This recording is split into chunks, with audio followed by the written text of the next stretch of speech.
for example, the animal probably doesn't concern itself very much with problems of future disease, death, or starvation, and things of that kind. If an animal sees another dead animal lying around, I don't suppose he thinks to himself, well, one day that's going to happen to me. Rather, he just sees a dead animal, sniffs it, sees whether it's good to eat, and wanders away.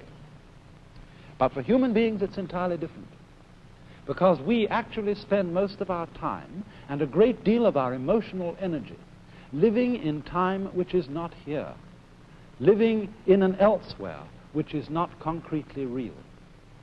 So much so that although we may be quite comfortable and happy in our present circumstances, if there is not a guarantee, not a promise of a good time coming tomorrow and tomorrow and tomorrow and tomorrow, we are at once unhappy, even in the midst of pleasure and affluence.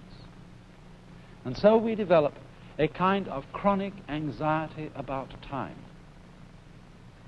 We want to be sure more and more, because of our sensitivity to the feeling of time, we want to be sure more and more that our future is assured. And for this reason, the future becomes of more importance to most human beings than the present. And in this sense, we are hooked, taken in by a maya, because it is of very little use to us to be able to control and plan the future unless we are capable at the same time of living totally in the present.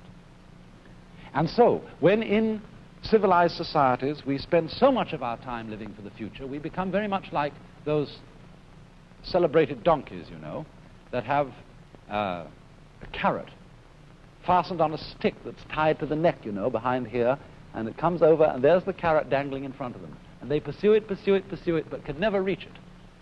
And so in exactly the same way, it's that way with us.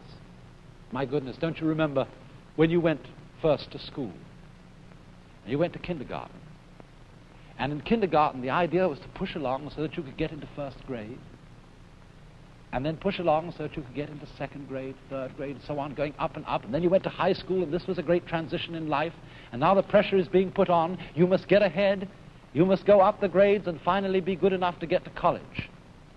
And then when you get to college, you're still going step by step, up to the great moment in which you're ready to go out into the world. And then when you get out into this famous world, comes the struggle for success in profession or business. And again, there seems to be a ladder before you, something for which you're reaching all the time. And then, suddenly, when you're about 40 or 45 years old in the middle of life, you wake up one day and say, huh? I've arrived. And by Jove, I feel pretty much the same as I've always felt. In fact, I'm not so sure that I don't feel a little bit cheated. Because, you see, you were fooled. You were always living for somewhere where you aren't. And while, as I said, it is of tremendous use for us to be able to look ahead in this way and to plan, there is no use planning for a future, which when you get to it and it becomes a present, you won't be there. You'll be living in some other future which hasn't yet arrived. And so in this way, one is never able actually to inherit and enjoy the fruits of one's action. You can't live at all unless you can live fully now.